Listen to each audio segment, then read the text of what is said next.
No, there'll be some that'll keep strolling in afterwards, but, anyway, I don't know if y'all know, but Kami obviously isn't here. Yeah, what? And, but she's off on an exciting adventure, delivering her daughter Reese to college at University of Washington. And, a couple pictures from her, looks like it's pretty nice stuff. Hopefully Reese won't return with me. That's happened to a few people. Lots to be back, I think, Thursday or Friday. But, anyway, got quite a meeting set up here for you, so hopefully we can get things rolling. How about announcements? Yep, we'll do some, yep, you can start with those. Show me, you know, you gotta lead me here. Yeah. So, oh, yeah, Bucketsville. This is Amy's favorite. Know that. She won't let you go until we have 3, so let's get going. The Bucketvilles or something great happening in your life. Yeah. One of my goals in I'm officially in year 2 of my real estate career, and was to sell $1 million listing, and I signed a listing. We haven't sold the property yet, but we got a listing contract with a $1 million property. Tony and I are co-listing it. We signed it last week, so that was kind of fun to work with Tony and get that done.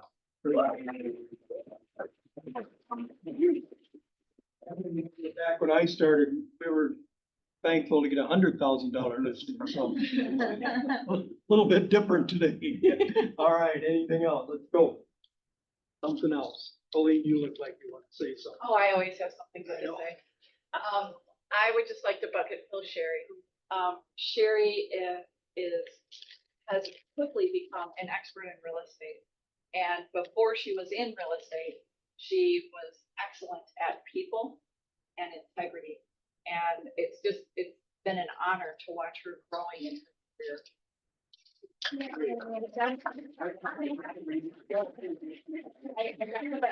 Yep, thank you. All right, one more.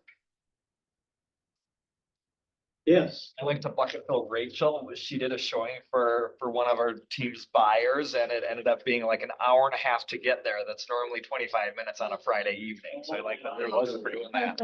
Yeah. Andover, but 169. Oh, yeah. Well, there's so much, I watched the gal on the traffic in the morning, and, you know, every road is red, you know. I have another one for Abe. So if you guys don't know Abe, he works with Pillar to Post, and he has done inspections for us. He has given our clients very good information. He does not scare our first-time home buyers. And it's good to find someone who actually gives good information and doesn't scare your client. That's a rare mix. So, right, he's excellent at that. Presentation's over. Still get you up here. Okay, that's it. Anything else? All right, gang, what's else? What else we got? Happy hour today, 4 to 6. You better get out there. I'll be there. My wife Mag will be there. So if you want to Where's meet it at? Mag and you haven't met her, come, It you know, is. you'll see how I get led around. It'll be fun to see this new place, right, Rachel? It's brand new. Brand new. I just went to their soft opening like 2 weeks ago. Cool. So it's brand new. Fun. What's the name of it? I know Old it's Champs Sport. Sport. Yeah, careful with that one. So that's on the, what is it, Joanne Fabrics? Yep. and- Yeah, like where Champs used to be. It's like Champs. under Bacho. Go around the other So side. Where Champs was? Yeah. Yeah. Yeah. It was a Gatton. Good, well, come on, join us there, it'll be fun. No, it's like. over Bacho. Oh, Kelly, Okay. you wanna talk about our class? Yes, so next Tuesday, Oh, we sure. are going to do a tutorial on how to set up your Canva account, to connect Try it to, to KW, and then merge everything over, assuming all of the parts work. Yeah, right. Yes. If you do it, we know they'll work. Yes. That was good. Appreciate it. I've heard nothing but good about Kevin. Yeah. Maybe on me, but, Just remember, just remember it's technology, and when you mix two pieces of technology and software, it is not always very smooth. And both pieces have lots of updates that happen automatically, and so just bring your patience. And your laptop, so you can do the work while you're Yeah. here. Yeah. Do it while you're here. Yeah. And there's gonna be tacos. Just- Tacos. What kind of tacos? Me and Wendy's bringing tacos. Awesome. We don't care about Canva, KW, we gotta talk. Here for you guys. All right, what else? Got bold coming, that's getting close. We still only have 6 signed up. Well, 6, yes, that took advantage of our offer of the pay for half of it. Half price deal. Yeah. We can only get 6 on it. I offered it to 10 people, I would be there. only 6 of you. We do have like Kami's going, Jelena's going, we do have a couple recruits that are going. Yep, so there's more people going in our group, but that's how many have taken advantage of that deal you gave them, John. I guess I'll just have to stop doing that. John, you have 6 very grateful people. Yes. So Four more? there could be. There still can be. There still can be. There There still still can be. can be. Reach out to me. You can still sign up at John's deal. I think bold is got it. I think probably the best class that Keller puts on. I mean, I think every year in and year out, I know Derek, he's not here, but he's been like 16 times. Yeah, it's not even more. Always laugh because I'd ask him how business is going. He said, I gotta get the bold again. Yeah, He would say that. He does say that, yeah. right, oh, yeah. Please, if you're thinking about going, we still got an offer at half price. So news of that. It is filling up, so. Yes, and it is filling up. Step, actually, first step on the 24th, that's free. And you can go and get a taste of it if you want. I mean, that day is a good, kind of a good startup for how bold we go. So jump on that, and then if you decide, hey, I guess. Okay, what else? Okay, this workshop is October 2nd. Now, this is a 2-part deal. And there's CE is a 3 Cs per class, right? Yeah. Okay, and that's another one you want to bring your laptop. Yeah. Okay, we're taking advantage of that. The cost is $48. $40 in person, 50 on Zoom. That for both of them? Or for the class? Oh, okay, so And lunch will be there as well, so. I was like, oh, I know, right? that's tacos. Who knows? Be Who there. knows? Maybe we got taco week. All right, what else? The Agent Summit on October 10th. This is provided by the region. Yeah, It'll be a good event. I want to hear some really fantastic agents, other businesses.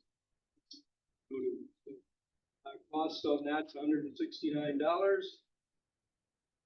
And yeah, that's an early bird price too, so I think it goes up by $20 or something next week. Yeah, how much does it go from? 9 to 4:30. 9 to 4:30.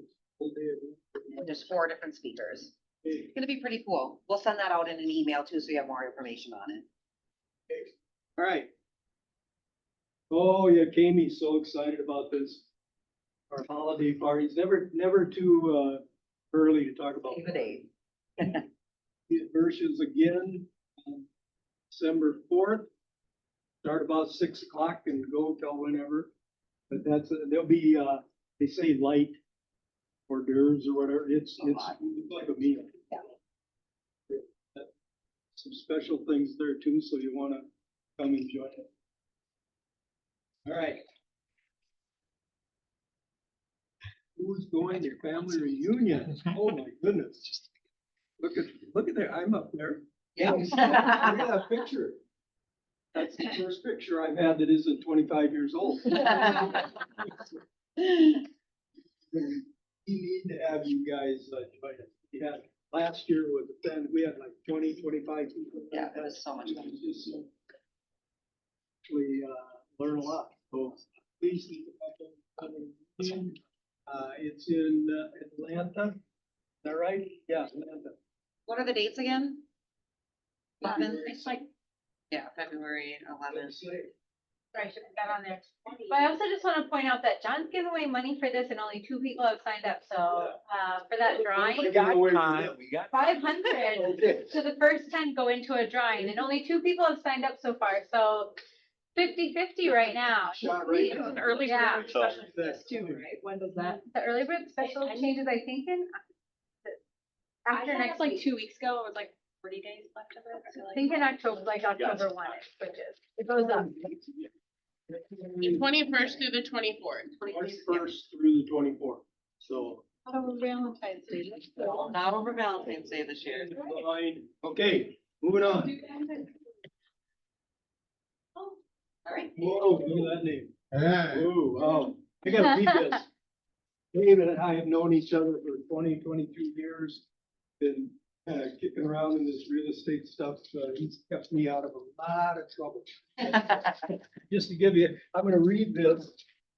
I could have thought of it. This is exactly what I would have said had I not.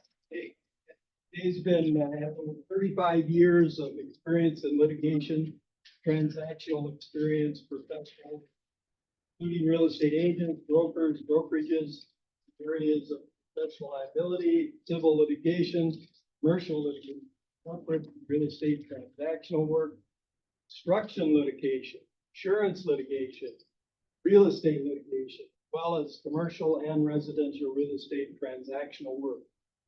Dave has repeatedly been named top lawyer by Minnesota Law and Policies in Politics at Minneapolis St. Paul Magazine.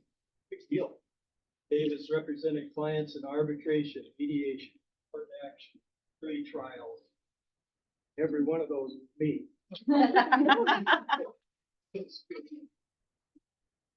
Dave also represents professionals before licensing and regulatory boards, including the Department of Commerce. Dave is sought after lecturer at a variety of forums, including the National Association of Realtors Convention, Minnesota Real Estate Institute, and the premier continuing education courses for Minnesota real estate attorneys. So let's give Dave a warm.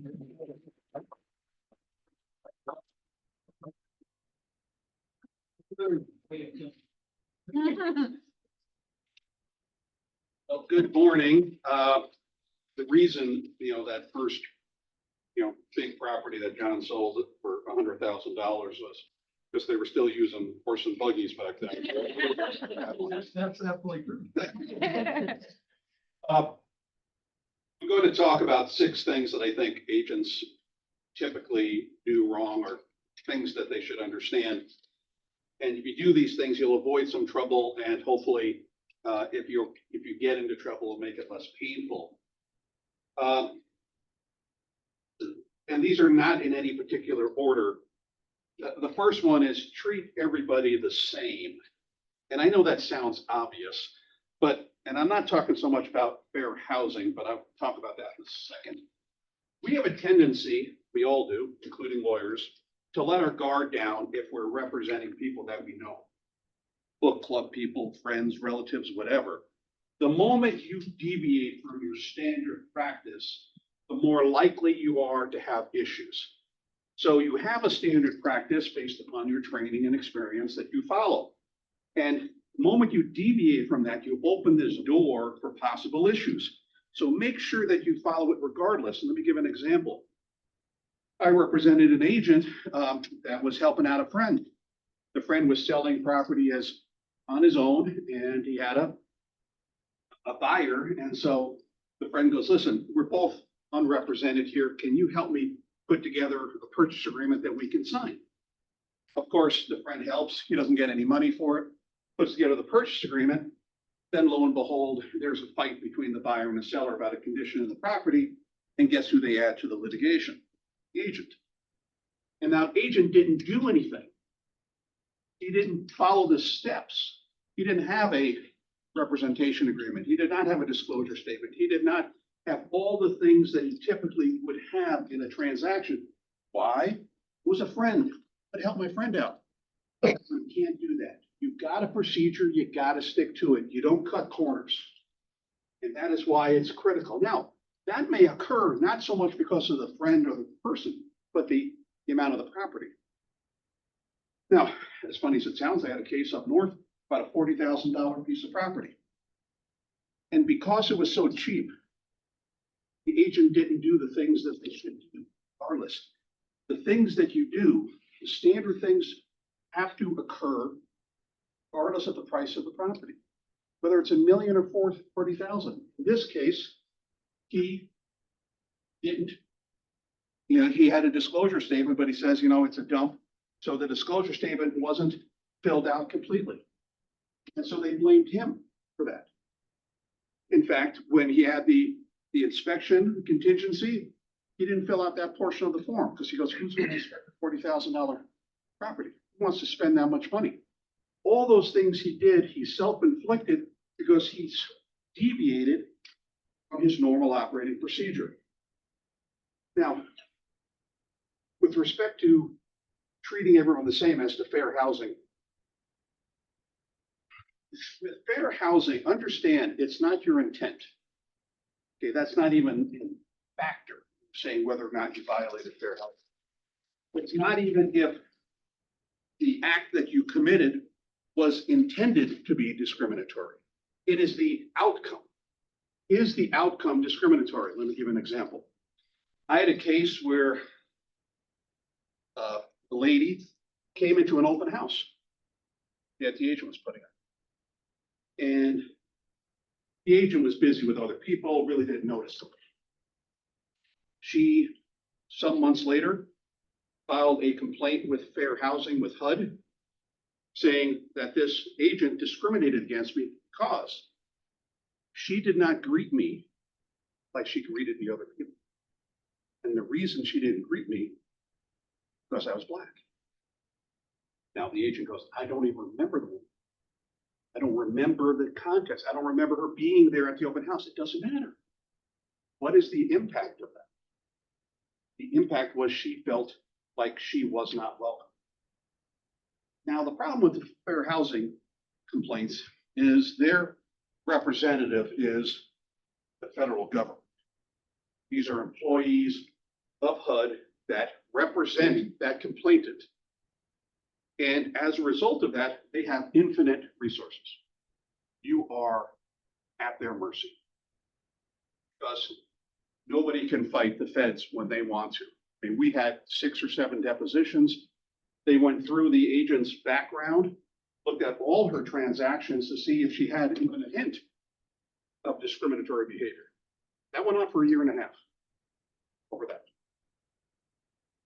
Another case we had where, agents always tell people to clean up the house, kind of, when you're selling it, clean up, try to, take down the clutter, and a lot of people have pictures on their refrigerator.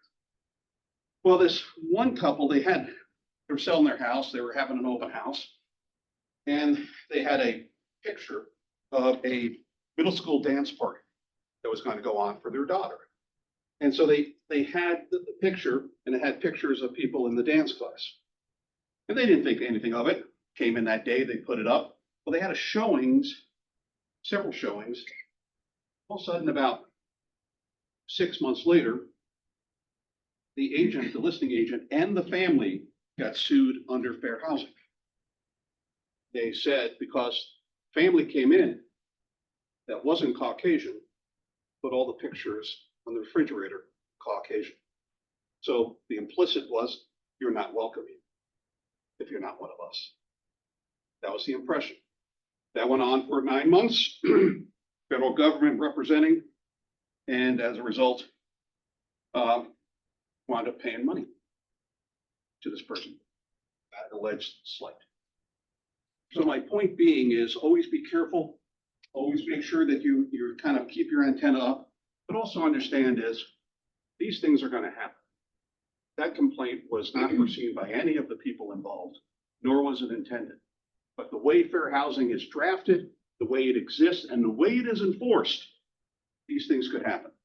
So I want you to kind of keep that in mind when you're thinking about it, but don't be spending nights awake worrying about it, because if it happens, it happens. Now, things don't get any prettier from there.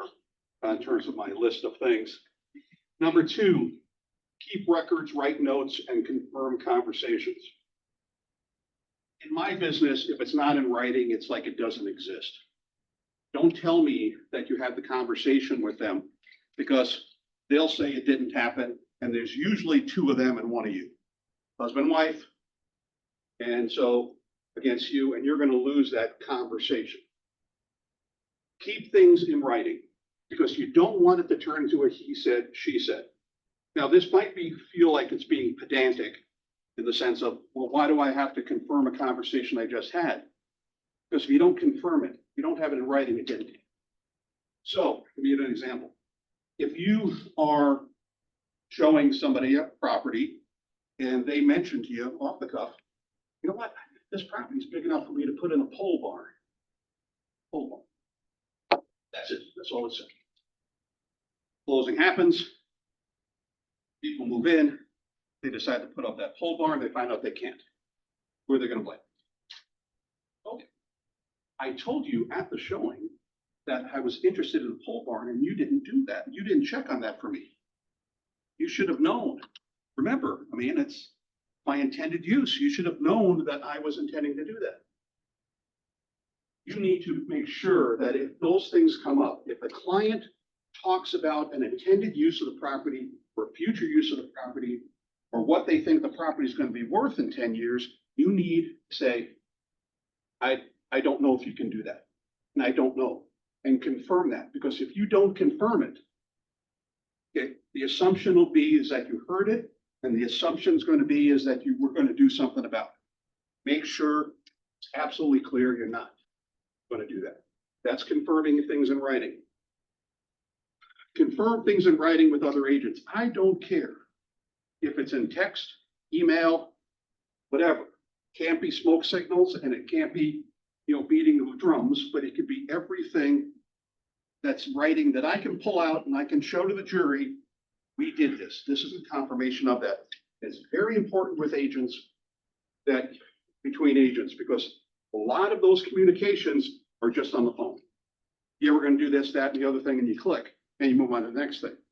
Problem is, you got to confirm that conversation and what was discussed.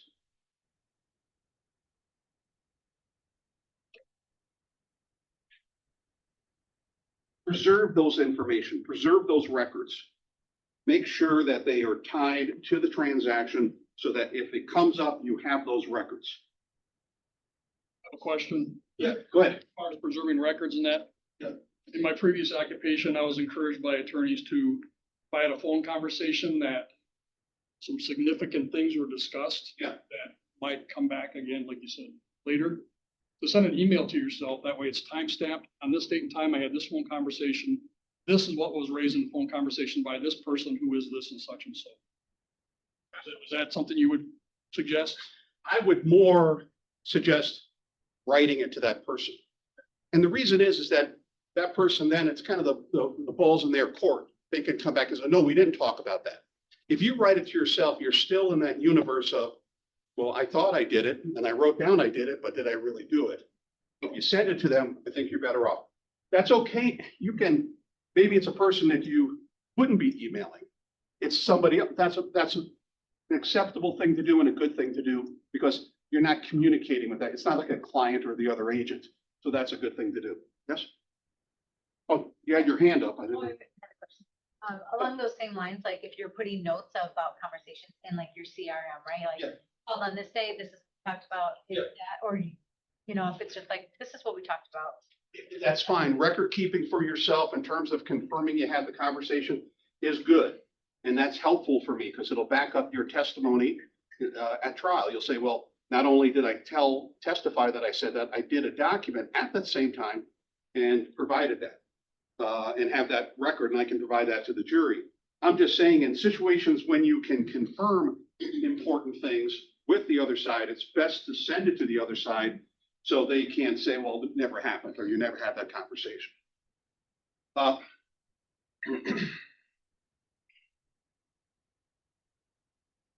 I have a case right now.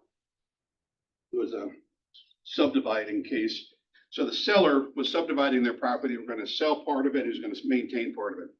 And initially, they had talked about how that subdividing would look. And in fact, it'd be like a driveway leading to the property that was being sold, and the previous owner or the owner would have his own property and have his own driveway. Well, everybody understood, everybody agreed. Then about 3 months into the transaction, all of a sudden, the agent is sent an email by the seller, and the seller is an agent also. And it said, didn't say anything, but it says, in the email, it says, please find enclosed revised survey. He missed it. He didn't see it. He didn't read it. And that survey eventually was determined that totally modified the subdivision everybody had agreed to. And eventually those buyers did not have a driveway to their property. Now, you can tell who's everybody's going to blame. Who are they going to blame? The agent. You didn't look at the email, you didn't see it, you didn't identify it, and you didn't provide it. So when I say this, read everything you receive. Everything, including the attachments, including the documents that you think are just standard, because there can always be a change in those documents, and it's your responsibility to identify it and bring it to your client's attention. So there are no unread emails. Every email is read. And make sure that you read the attachments that go along with it.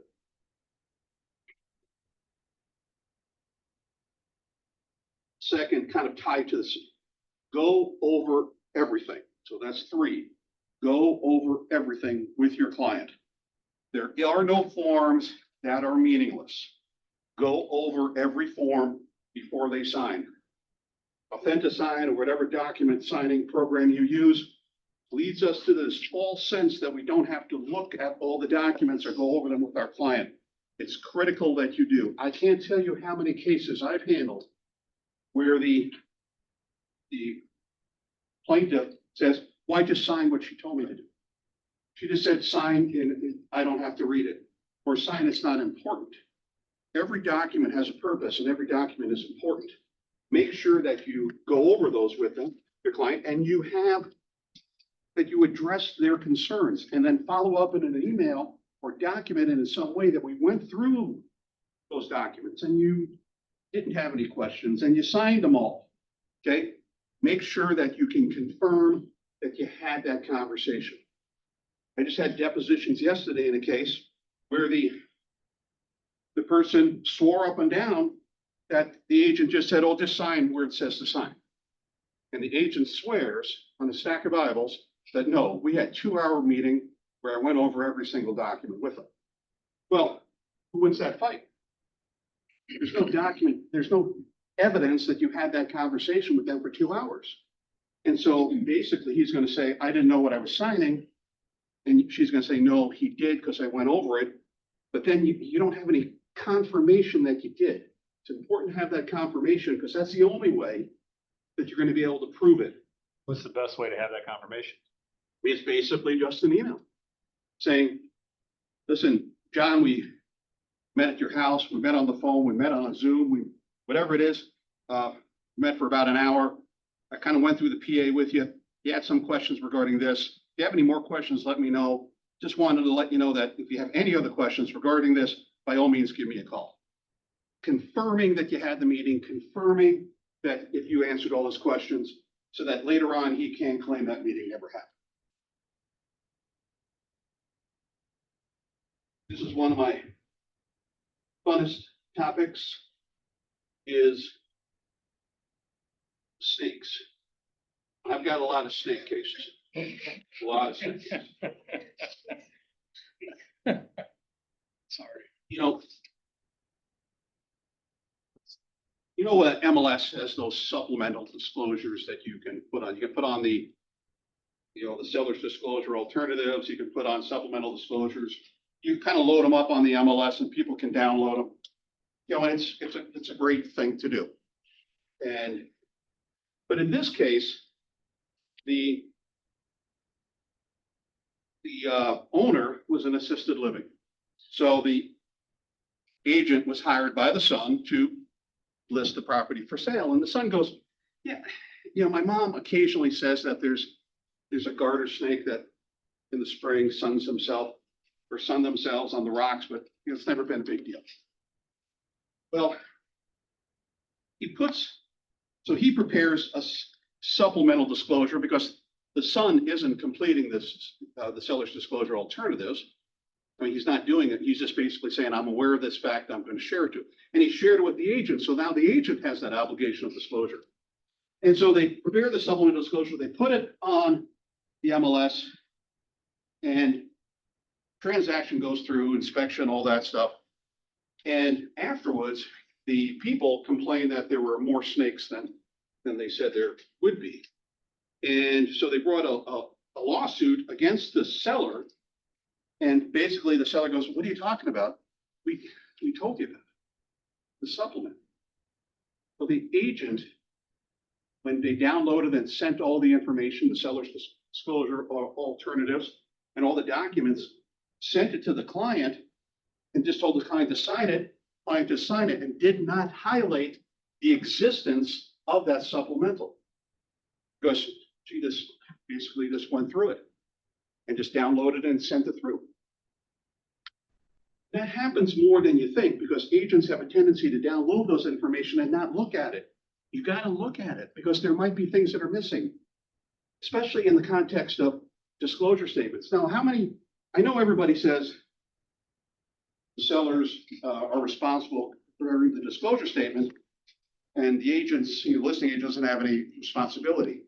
Well, if there's a missing answer to a question, you got to address it. You got to point it out to your client. Hey, you didn't answer this. Or you didn't answer this. Because they're going to ask you in your deposition, well, did you look at it? You're going to say, well, not really. Why didn't you look at it? Your client didn't answer a question. Isn't that your job to kind of help your client fill out the forms completely? Yeah, it is. Well, why didn't you do it? And so make sure your client fills out those forms, and make sure as the buyer's agent, those forms are completed correctly. That's your other stopgap. Make sure that they're completed and that you're disclosing those forms to your client and document that you did it. Download it, send it to them, make sure you include it. And then something like that, whether it's snakes, mice, rats, shrews, bats, make sure you point that out. That's similar to like a wet basement. Okay? And you need to make sure you disclose those facts to them so they're aware, because that's probably going to impact most people's decision to purchase the property. Now, in another case, anybody know how snakes breed? Snakes breed in what's called a snake ball. About 100 of them get together and they slither and impregnate some of them. Okay. And they do it on lost somebody already on the snake. And they do it on rocks. They do it in a sunny area where they can kind of get the full sun. Well, this agent, when he was meeting with the sellers about the transaction, he got to that question on the form that says pest infestation. These are a pest infestation. And he says, well, do you have a pest infestation? They go, well, we have a couple of snakes that they'll get in the garage or they'll get into the sliding door sometimes, but not a big deal. Well, he goes, well, do you think that's an infestation? And they go, well, no, it's not an infestation. They don't put down anything, nothing at all. Well, then, of course, transactions closes, buyers move in. This buyer gets up, petrified of snakes, nobody knew, but goes out to get the morning paper, looks to her right on the rocks, and of course, there's a ball of snakes waiting. She passes out, knocks her head, not badly. I mean, it wasn't a personal injury suit. But who do the sellers blame? You should have told me that I should disclose even the presence of one snake, and you should have told me that the definition of infestation is kind of subjective. And you should have told me those things. So in that context, what should the agent have done when going over that disclosure? Well, number one, he should have said what? Disclose everything. Disclose that you have had snakes in the area. People might run away and not want to buy it. The universe of people interested in the property might be narrow. Yes, that's possible, but you're not going to get sued. Which I didn't know this, and I found out through the case, that garter snakes are, they return to the same piece of property habitually. They'll always return. In fact, Eden Prairie Airport, Flying Cloud Airport, they had a shed out there, and the garter snakes would return. Even when they bulldoze the entire shed, the garter snakes still return to that area. So they're very difficult to eradicate. In this case, we settled it because a couple had purchased the property. I did not know this. They had sheepdogs, and sheepdogs love to chase snakes. So they had a couple of sheepdogs, and we were able to sell the property. Obviously, that discounted quite a bit, but we got that transaction closed. Sure. Another case, I had a meth case. I had to try the case for 3 weeks in front of a jury on a meth case relative. And so in this case, the seller was representing his mom, who was in assisted living, and the agent and the seller was an agent also. So selling his mom's property, his mom had been renting it for a while. And so the renter turned out to be a meth addict and had been, as far as the agent knew, smoking meth outside the property. He said he claimed that he had no knowledge of meth use in the property. And, but then we saw videos of, because the sheriff's department had to show up to kick the deadbeat out so that the son could list the property for sale. And there's videos of probably 20 to 25 propane tanks, a room lined with plastic and burn marks on the floor. Now, in your casual observer would wonder why that happens, but my client was not a casual observer and just cleaned up everything and basically put his head in the ground about that, which is, you know, again, I take all comers. So we litigated that case, and I bring this up because I wanted you to know how cases kind of really, they can move on such small things. I tried this case for 3 weeks. I thought we were dead because of the fact that the agent really kind of just stuck his head in the sand. He claimed he didn't know that meth was being manufactured. He says, I don't know how meth is manufactured, but I think the physical evidence would lead one to at least ask the question. And it turned out that the walls were there, despite him doing all the work, there's meth contamination on the walls and on the carpets and things of that sort. So we tried the case 3 weeks, and at the end of the case, you get to ask the jury why they ruled the way they did. And in this case, the jury says it was because the buyer did not have an inspection. She didn't have her own inspection. And she bought it without a disclosure. She just bought it sight unseen. And I said, well, okay, and I was happy, obviously, with that decision, but that's a very narrow issue. And so I asked, well, who was the foreman of the jury? And it was a captain pilot, American Airlines pilot, captain. And I asked her, I go, why'd you find that so controlling? He goes, every time I have to fly a plane, I have to go through a checklist, everything. I have to go outside and look at the plane. I got to check everything. I do that because it's my responsibility, because I have the responsibility of all these people. I don't like it when people don't accept responsibility for what they do. Don't like it when people run into transactions and don't protect themselves. Don't ask for a disclosure. Don't ask for an inspection. Just run straight forward into a transaction. That is such a unique finding that he said that. And he motivated the other people to go, she didn't accept responsibility for the decisions that she made. And we won that case. Okay. So I was amazed at the time.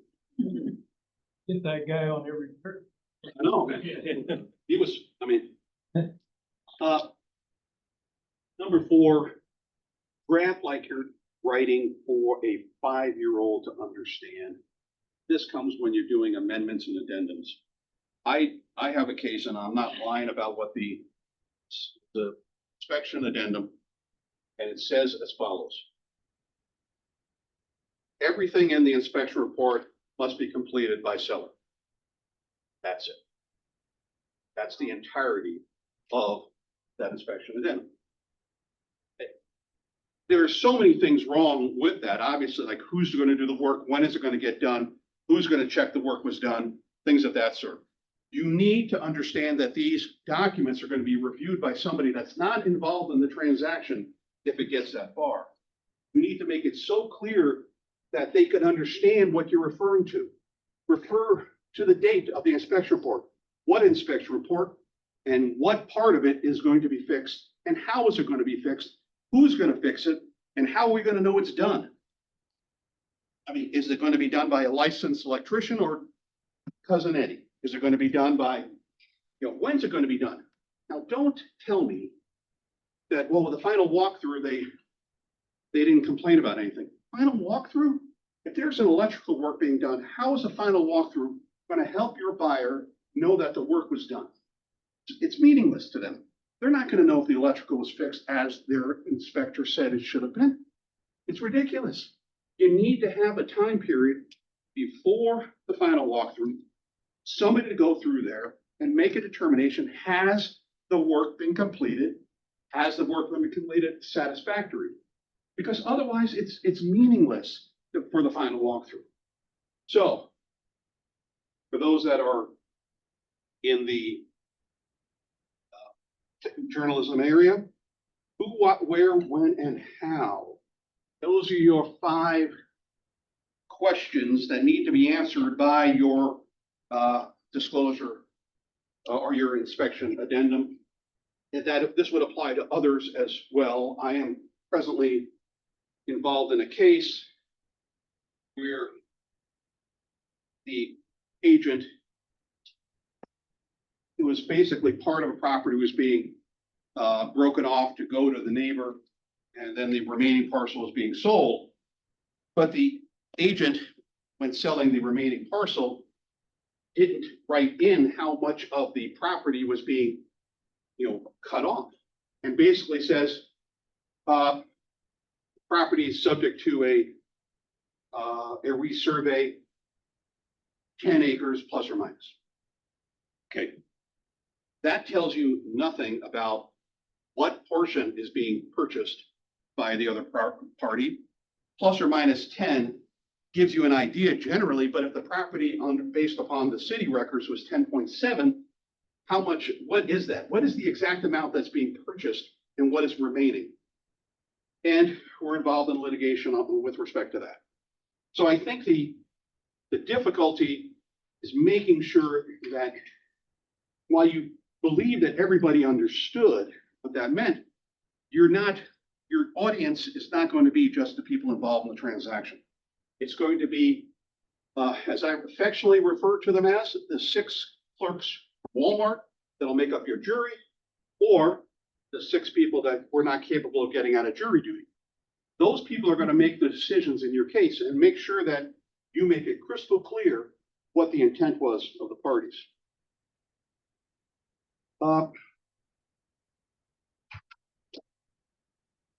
Stay in your lane. You are a real estate agent, nothing more, nothing less. You're not a contractor, you're not an inspector, you're not a surveyor, you're not a mortgage originator, which you are. You're none of those things, and nor should you say that you have experience in those areas. If you said, I'm a real estate agent, I used to be a contractor, your standard is going to increase, because the assumption that those people are going to make is that, well, you used to be a contractor, you advertised it, so I'm assuming that you checked to make sure that everything was proper. Make sure that you stay in your lane. You do what you're supposed to do as a real estate agent, but do not deviate from that. Do not provide opinions on things that you have no knowledge. Even if you have knowledge, make sure that you refer them to somebody else. You see mold on the wall, say that looks like mold, but you want to have somebody check it out. Okay, your opinion is just that. It's your opinion. Make sure that decisions are not based on your decision. When you refer to something, somebody says, was this house ever had water in the basement? Your answer is no, should not be no, because you had previously looked at the disclosure statement. Your answer should be, based on the disclosure statement, it appears not. You should always, when you're making statements and you're referring to a document, you're saying, based upon the county records, there's 100 feet of lakeshore. Based upon the disclosure statement, this didn't have water in the basement. Based upon when I talked to the county, you can put in a pole barn, but you're going to want to check that out yourself. Everything should be attributable to somebody other than you, because you know nothing. No, just saying. As it covers the world, you know nothing.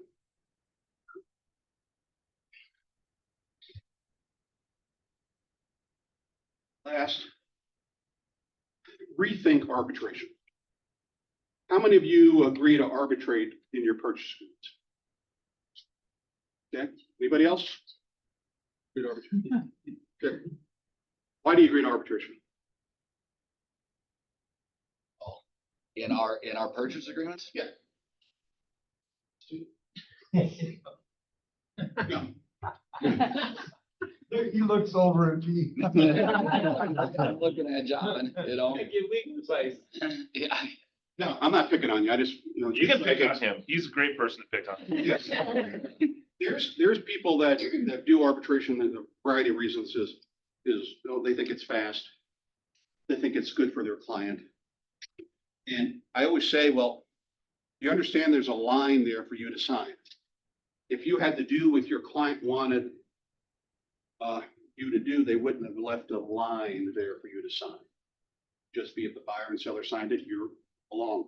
But no, you have an independent right to do arbitration. Now, what is the big selling point of arbitration? Speed, low cost. And why is that? Because basically you file an arbitration demand and basically your hearing is set.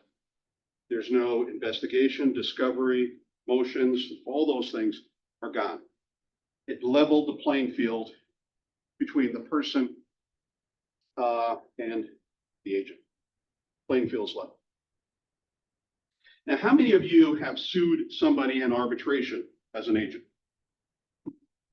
Commenced an arbitration against a buyer or seller? How many? None. How many of you have commenced an arbitration against another agent in a real estate transaction? No. It's a one-way street. You're the target. They got the arrow. It never turns around. You're always the subject of the person getting sued. So why in God's green earth would you ever make the playing field level? You're making it easier for them to sue you. That's all you're doing. Now, if you have E&O coverage, which you do, would it not make sense to give me all the tools that I at my disposal to bury this person, to make their life miserable, to pound them into paste, so they rue the day they ever thought about suing you? They will regret it. I will make them spend so much money on attorney's fees. They'll never, even if they win, they'll lose. Okay, that's my job, is to do that to them that would dare say that you're anything other than Snow White.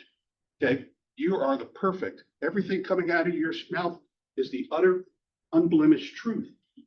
And so for anybody to say you did something wrong, it makes me want to inflict pain. So give me those tools, because without those tools, I can't do that. And an arbitration doesn't give me those tools. So, but if you mistakenly, you have a stroke and you sign arbitration, I take all comers. I mean, I'll represent you in those forums. I got several arbitrations and I always ask the same question: why'd you sign? And of course I get somewhere, I thought I had to if my client did. No, that's not true. I thought it was good for my client. No. If you're a listing agent Is your seller going to sue the buyer in arbitration? It's always going to be the buyer that's suing your client. Ask your client. Want to make it easier for somebody to sue you? So that's what you do by agreeing to arbitration. Now, people ask me all the time, well, what should I say to my client when we get to that form? You know, I got to explain it to them why I'm signing this. And I say the same thing all the time. I go, just tell them that some blood-sucking lawyer told me that I shouldn't sign the arbitration. I will take the heat for you. I will. You can blame me that I told you not to do it. But it is your decision to make, and you should make the decision that is best for you. This is one of those opportunities because all the other documents are basically between the buyer and the seller, and you have duties to make sure those documents are accurate and carried out. This one document, you have a voice. Make sure you use it for your benefit. Any questions on that one? The Usually I best get- way not to sign it, like, Yes. You just write declined right across the signature line. Declined. Can the other agent sign it, buyer and seller, and you still say decline? Okay, It just, there's no arbitration then. No arbitration. got it.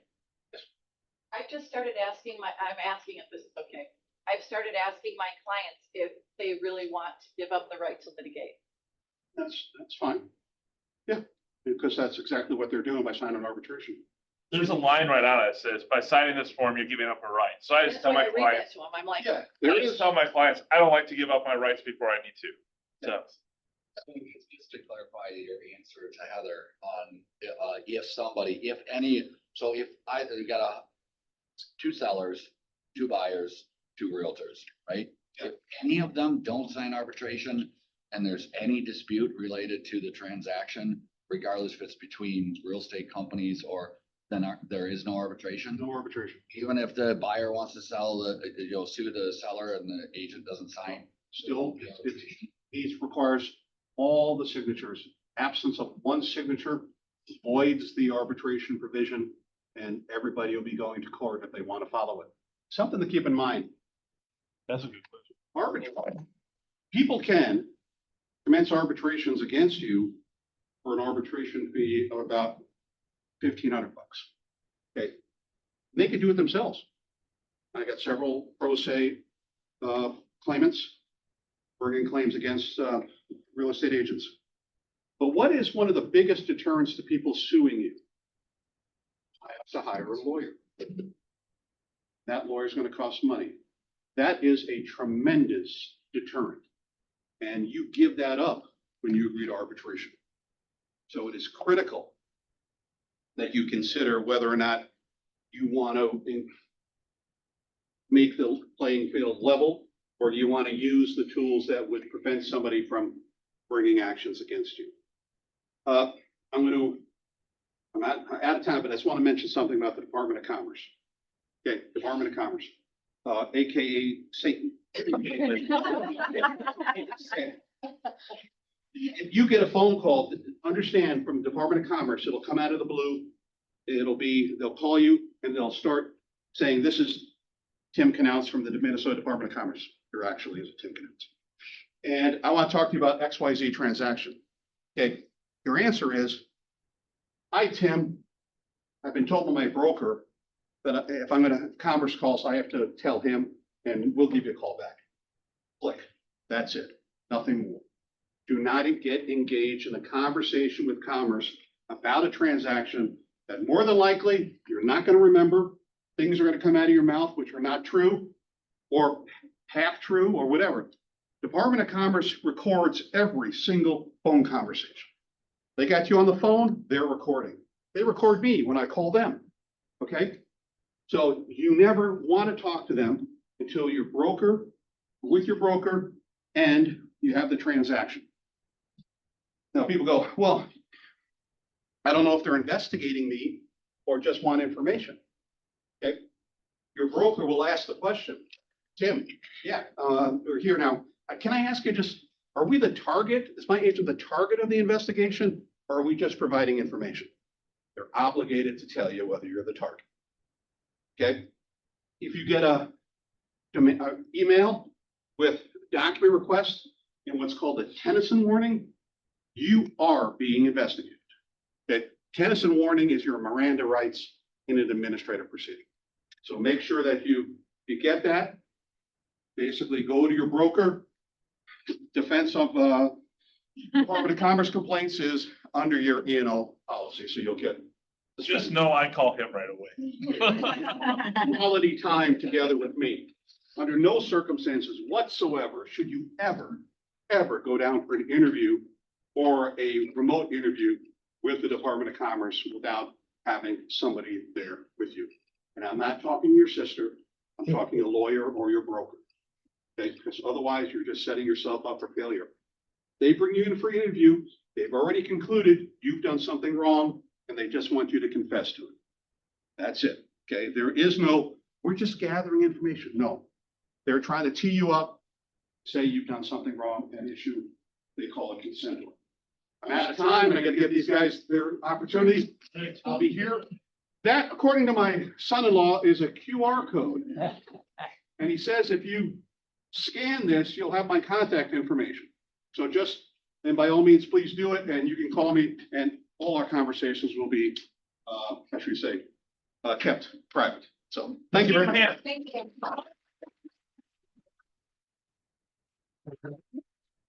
Let's remember how all fish get caught. They open their mouths. Snitches get stitches, is that what you're saying? You know, somewhere in there. We kind of already introduced you, but we have Dave here from Florida Post to tell us a little bit about his company, and so I'll let you kind of take it away. Thanks, so much Katie. for being here today. And I always seem to find myself in the middle between the end of the meeting and lunch, so I'll make it quick, because I know the way to a real estate's business is through their belly, so. All right, real quick, so you're gonna drive for me back there? Yes, I am. So Okay. just tell me what to do. Should I go back or stay here? No, you're good. No, I'll just keep going. I'll make it pretty quick. So you can go to the next slide. So just, if you've never heard of Pillar to Post, it's the largest home inspection organization in the Northwest. They've been around for 25 years, and it's a franchise. So if you've worked with Pillar to Post in the past, you've either worked with me or possibly another franchise. Independently owned and operated. There's actually 4 other franchise owners in the Twin Cities, along with me, and we work very well together. In fact, I'm doing an inspection this afternoon for Jim, who had to get out of town for something, family emergency, so he handed it off to me. So we work really well together in the cities. We love promoting the brand. So if you're not, if we pass you off to somebody, you're in great hands. So, okay, also E&O insured, so got that one checked, Dave, so good to go there. Yeah, you can go next. So we'll just kind of go through really quickly on how to schedule a booking, what we provide, and then access to your homepage as a real estate. So basically, what do we do? This slide in a nutshell, we're just here to ensure confident homeownership. And being a teacher myself, I love to teach. I'm here to educate and invite the client to know what's going on with the house. We're not here just to make it a transaction. We're here to build a relationship with you and your client.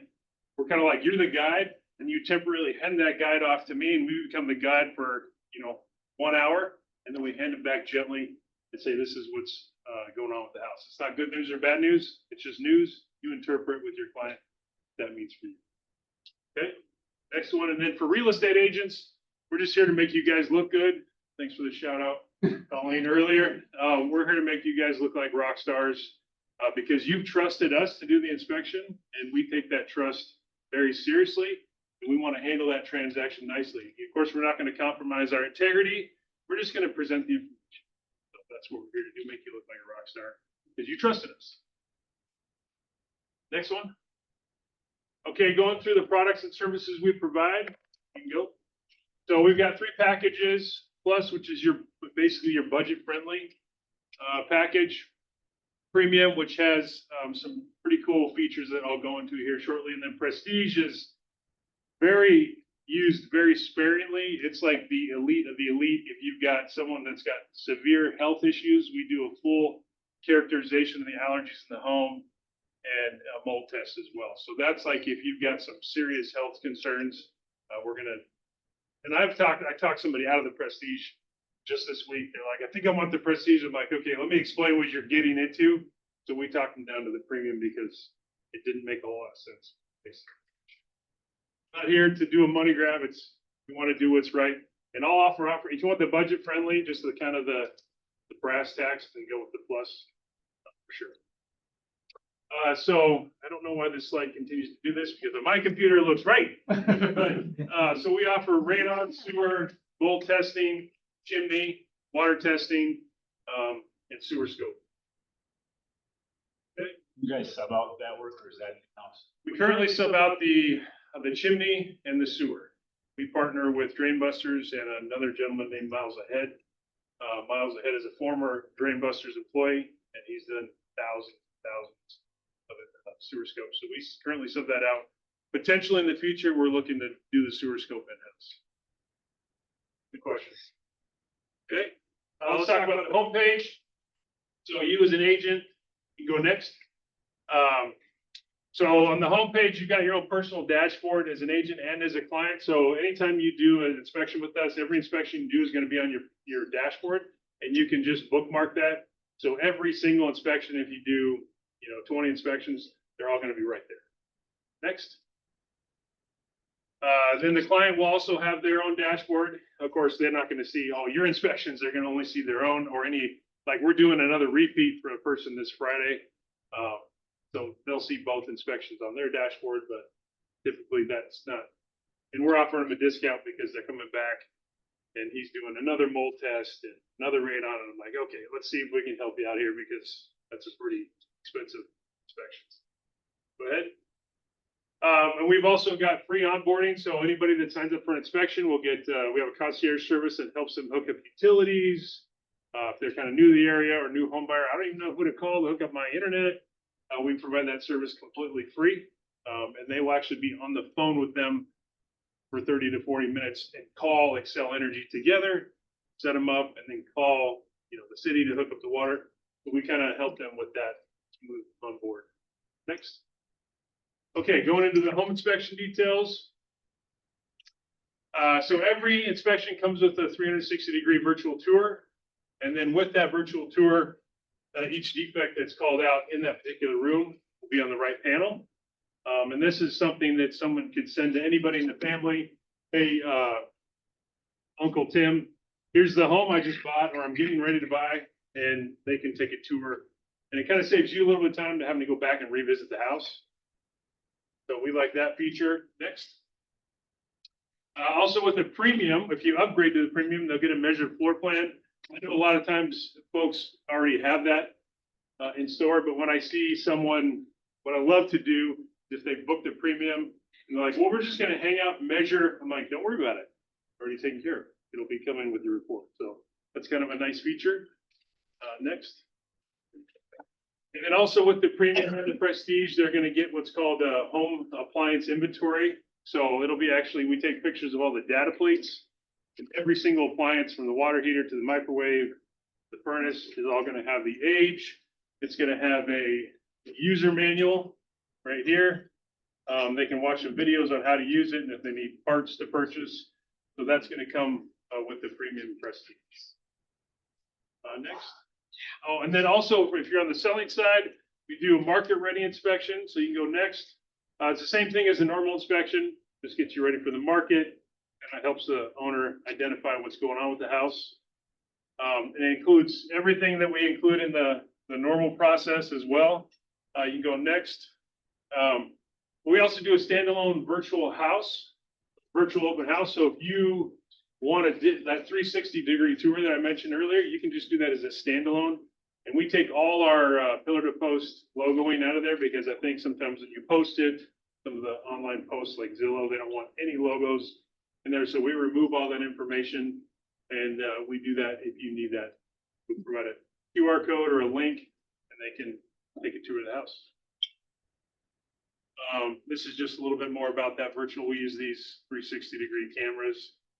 Okay, next. For today, so what we're doing today, anybody that books with us, and it's good in perpetuity for your first inspection, you just grab them on my business cards and give you $100 off the first inspection. And then also if you've got any first responders, teachers, or military, we give free premium upgrades. So they book a plus, they get a free upgrade to a premium, which in a lot of cases is $300 to $400 in savings. Because I'm a veteran myself, so I've got a lot of compassion for that. And then just one other thing too, a lot of times kind of going to what Dave was saying, you'll hear us say in the inspection at time of inspection, or we're also going to stay in our lane. So sometimes people want to argue about, well, what do you think the fix for this would be? I'm like, well, I'm not a licensed electrician, so I'm not exactly sure how you would wire that differently, but this is what's going on with the house. So just so you know, don't take offense if you see some of that generic lingo in the inspection. You've probably seen it. All right, so I've got a few giveaways here, a couple pillar to post mugs, and then I'll turn you loose. And if you want that $100 off, just grab one of my business cards. Oh, and then my son, Andrew, he's our marketing business development guy. I feel like I'm the luckiest man on the planet. I get to work with my son all the time, and he's a great kid, and get to do lots of fun stuff together. So okay, question for you. I'll poll the audience. What is radon? What is the element that depletes to cause radon? Uranium. Uranium, that's correct. Oh,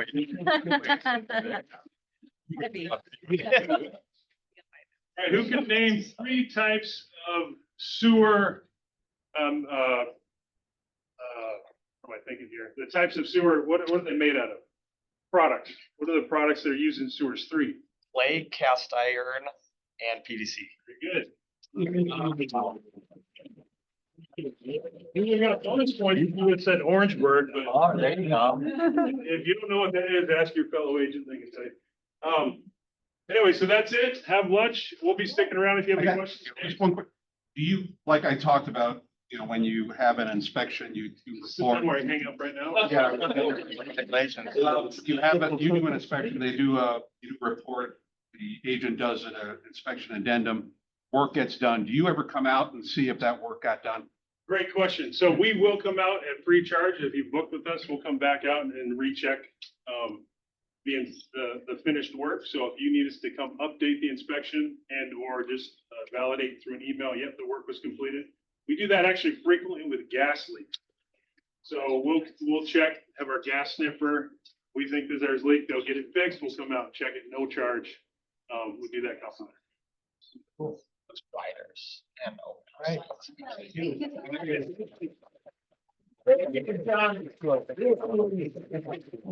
All at 4 o'clock across the highway here. Once a week, so Lydia, our usual Wednesday once a week. Does anybody have anything they want to share right now? Right. All your big sense. Great. Make sure you send it to Lydia.